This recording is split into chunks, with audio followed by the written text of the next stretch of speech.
if you I don't know, is it anybody's case before Yes, us? I'm going to come to that. No, you don't know what I'm going to ask. Is it anyone's case before us that the seats should remain vacant? I've not heard that from that side. No, This side is saying they should come to me. The other political parties are saying that they should come to them, but it's nobody's case. Yes. Why are we exploring something which nobody is pleading? Yes, and Mr. Siddiqui, Because if I recall, the general principle took a of position cases on this. before the Supreme Court is you should only adjudicate on matters which come before the Supreme Court. So why are we why are you spending so much time on the seats can't be left vacant? Nobody wants the seats to be left vacant. And I believe Mr. Siddiqui did take a position on this when a question was asked, and he said that they can't be left vacant, if I recall it correctly. So clearly, No, there was Mr. no Siddiqui's position whole taken on case that. is they should come to the Sunita Council. It's Yes. as simple as that. Nothing complicated This about is the this last case. part where I will address this. अच्छा, What दूसरी can and बात ये cannot be है कि done. अगर हम simple proportional representation होती तो एक तरीके कार तो बड़ा आसान था. जितने ये सारे क्लॉजेस की जरूरत ही नहीं थी. एक शिक होती 5% वोट मिले तो आपको वो इतने मिल जाएंगे ऑटोमेटिकली, आपको किसी को सोचने की जरूरत ही नहीं है, टक करके कर दें. तो ये पॉलिटिकल पार्टी ये वगैरह इसमें कोई लिखने की जरूरत नहीं थी. जिस पॉलिटिकल पार्टी को जितने सीट मिले बस उसको आप दे दें इलेक्शन में. वो पॉपुलर वोट की बेसिस नहीं, वो तो एक बहुत सिंपल सी बात लिख देते हैं आइन वाले. हाँ, मैं बार बार इसीलिए आइन की जो तहरीर है वो क्यों उन्होंने किया, गलत किया, कैसे किया, क्यों नहीं उन्होंने सोचा कि ऐसा सिचुएशन डेवलप हो सकता था, ये वो जाने, हमारा काम नहीं है. ये मैंने आखिर में ये आखिरी मेरा है. I am on my second last submission, but the last submission is precisely this. If I may now proceed with my second last थोड़ा सा submission. स्पीड करें. जी. My lords, now looking at the proviso to clause D or paragraph D. जी देख लिया था हमने पहले भी. There are two things. I have to reread it for the purpose of this submission. अभी बार बार वही चीज पढ़ रहे हैं आप. क्या मैं सिर्फ एक चीज यहाँ पे बस दिखाना चाहता हूँ कि the independent returned candidates or candidates who may duly join a political party, they add on to the tally. Now here the independent returned candidate is joining a political party. After joining this political party, he becomes a member of that political party. And when he becomes a member of that political party, on account of such membership, and after oath having been administered to him, he must necessarily become member of parliamentary party of that party. If I may take your lordships to clause 2 of Article 63A, I'll first read it out and then I'll make my submission.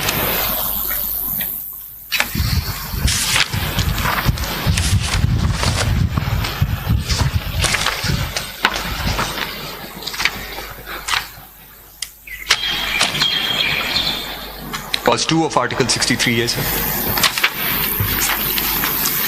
A member of a house shall be deemed to be a member of a parliamentary party if he, having been elected as a candidate or nominee of a political party which constitutes the parliamentary party in the house. Take a pause here, sir. Sorry, I missed it. Clause 2 of Article 63A, sir. 63A. अच्छा, okay, I was reading 63A. I'd reread it. A member of a house shall be deemed to be a member of a parliamentary party if he, having been elected as a candidate or nominee of a political party which constitutes the parliamentary party in the house. A pause here. So,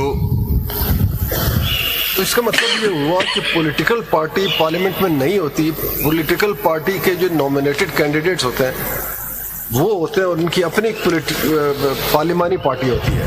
मैं इसको political party से अलग होती है. मैं उस point पे नहीं, मैं यहाँ पे तो सिर्फ ये सबमिट कर रहा हूँ कि for a political party to have a parliamentary party in the house, its candidates और nominees must have succeeded in the elections to constitute that parliamentary party.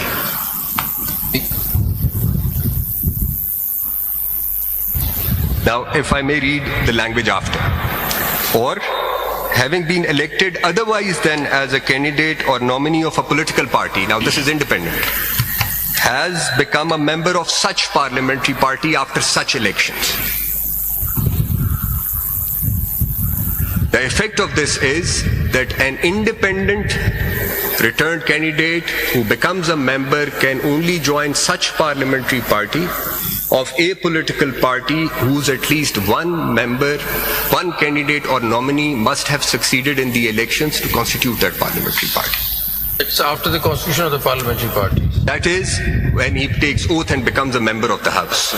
But at that point in time, the joining of that independent with that political party is entirely irrelevant for purposes of... मैं उसी पे ही बात रहा हूँ sir. Now when you're looking at... It's entirely irrelevant. Now my proceedings, now let me proceed with my submissions here. Prior to all of it. I just now want to make a submission. इधर ही सवाल आ जाता है ना, इसमें जरा clear कर दें, because I couldn't find the provision.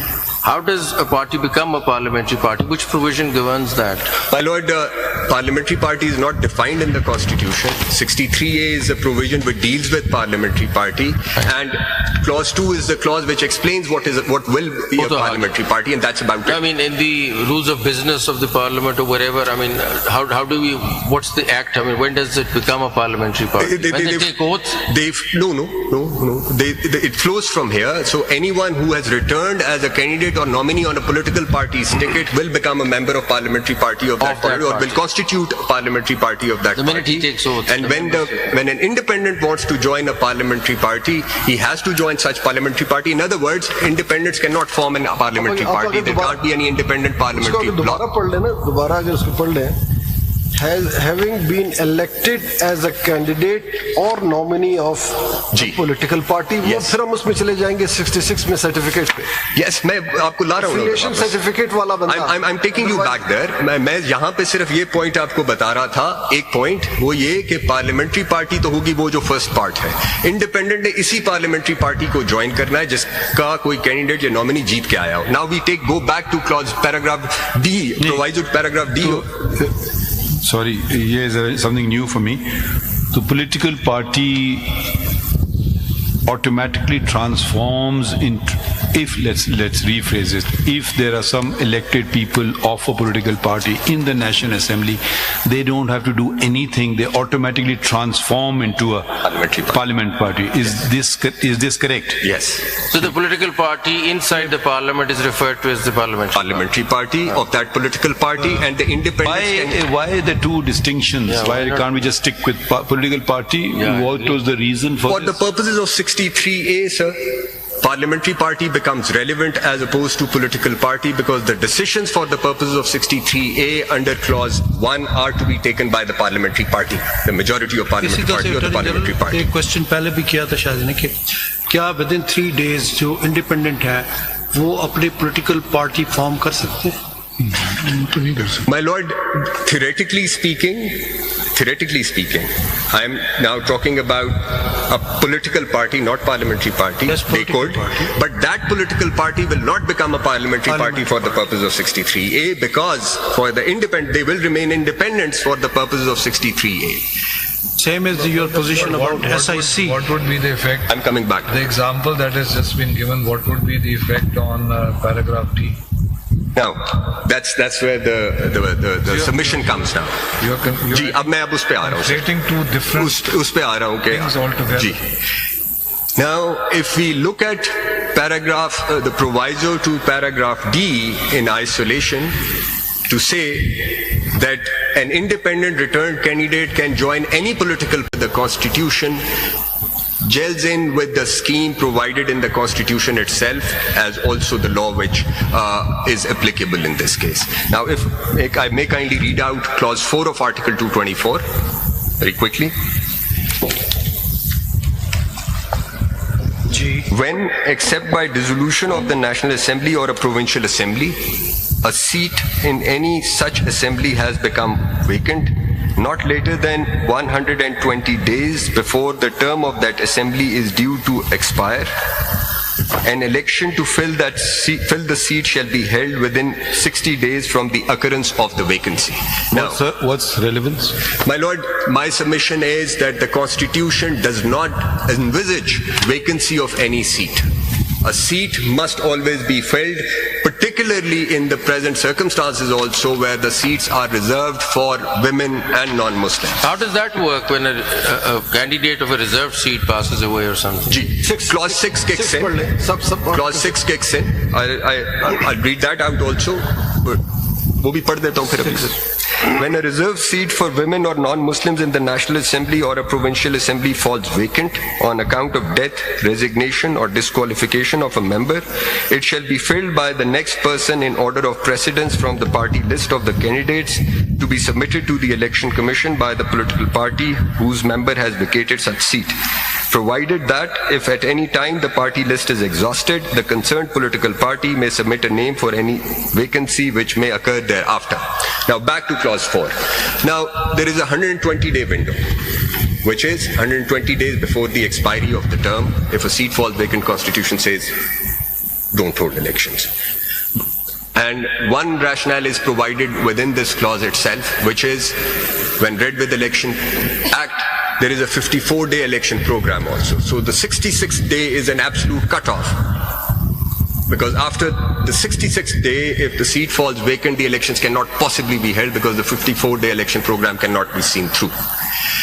There is another rationale to it also. If you may kindly turn to Article 222.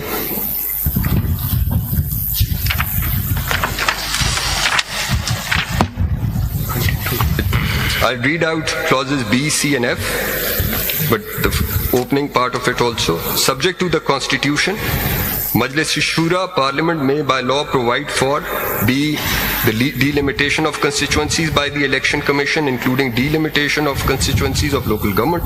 C, the preparation of electoral rolls, the requirements as to residence in a constituency, the determination of objections pertaining to and the commencement of electoral rolls, and F, all other matters necessary for due constitution of the two houses, the provincial assembly and local governments. Now, the Constitution requires Election Commission to carry out these activities for the purposes of conducting elections and due constitution of the two houses. If I may take you to Section 14 of the Election Act. इसमें क्या बताना था? इसमें मैं ये बता रहा हूँ कि Election Act का Section 14 आप देखेंगे तो 4 महीने के अंदर before the expiry of the term of the Assembly, the Election Commission is to complete the delimitation, prepare electoral rolls and so on and so forth, which is its duty under Clause F or 222 and the other provisions of the Constitution. So Section 14 अगर आप देखें Election Act का, so this timeline actually works with the timeline provided under clause 4 of article 224. जहाँ पे 120 days बताया था, तो साथ इलेक्शन एक्ट में बताया कि 4 महीने एक्सपायरी टर्म की एक्सपायरी से पहले ये सारी एक्टिविटी और ये सारा काम करना है इलेक्शन कमीशन ने जो 222 में बताया हुआ है. So when you read them all of them in harmony, the constitutional command becomes very clear, which is that no seat can be left vacant but for what is provided under clause 4 of article 224. So Section 14, I can read out, but my lords may kindly note what I've submitted with regards to Section 14. What do you say about Article 51(1) as my lord Muni pointed out? जी. यहाँ पे जिक्र seats का है और membership का नहीं है. My lord, 51(1). My lord would see that Article 51 deals with the stage where the elections are being conducted, elections, it deals with the elections, it deals with the seats which are to be filled. Now during the process, once the seats get filled, then they become members of the houses. So in the constitutional flow, a scheme of things, you start with 51 and then when you proceed, you are past 51 and the returned candidates are declared as such, they are administered oaths of the offices, they become members. So the interface is quite clear, sir, as far as my submission goes. That perhaps you have reversed the sequence. I think the operative presumption of the Constitution is that in any house or provincial assembly, no seat, reserved or otherwise, will be left vacant. That is the basis on which the Constitution proceeds, to which, for example, Article 222(4) is an exception, that you must leave it vacant. Now, that presumption proceeds also on other presumptions. As my learned colleague Justice Masroor Ali Shah pointed out, that the number of independents will be low. As you yourself said yesterday, that if there is a very, very large number of independents returned, there is something dysfunctional, something has gone out of kilter. Right? You said that yesterday. My precise words were that people have then rejected the political parties. In the sense that we have a parliamentary democracy based on political parties. So once you accept that as the basis of the constitutional framework, insofar as we are presently concerned, then other things follow, then other clauses and provisions make sense. But here the very large number of independents, which you say is resulting in a vacancy of the reserved seats, and therefore the excess seats, as it were, go to the political parties and so on. It seems to me that that begs the question, where did that very large number of independents come from? Were they independents returned by the people, or were they independents, with all due respect to the Election Commission, created by the Election Commission on its faulty understanding of the Constitution, and in particular the judgment of the Supreme Court, which upheld their order? They said it meant this. It didn't say this. It didn't mean that at all. So you see, when we are in this realm, if this is the correct position, that this whole problem or issue is arising out of errors made by the Election Commission, then surely it is or is it not, the duty of the court, the Supreme Court, to the extent that it is able to do that, to correct that error, to rectify the problem, and if there are alternate pathways available, legally available, to choose the one that results in the error being rectified, and either for that problem, quote unquote, of reserved seats, the excess reserved seats, going to political parties who are not really entitled to that, because that tips the balance, that problem being disappeared because the reserved seats go to some political party to